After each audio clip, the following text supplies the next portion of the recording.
Clara, du har ikke taget den sidste banan, vel? Jeg har ikke taget den. Prøv at høre, jeg lagde en banan i den skål i går aftes. Så har jeg en banan til turen i morgen. Clara, prøv at det var min banan. Det ved du godt, ikke også? Milla, men jeg har ikke set den. Prøv at høre, du kan ikke bare tage mine ting. Jeg sagde til dig, det var min. Det ved du godt, ikke også? Jo, Milla, men jeg har ikke set den. Clara, vi skal ud i lufthavnen nu, og så har jeg ikke noget mad til turen. Hvad vil du så, jeg skal gøre?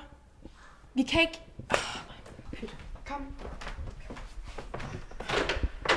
Tænk engang 6 uger sommerferie.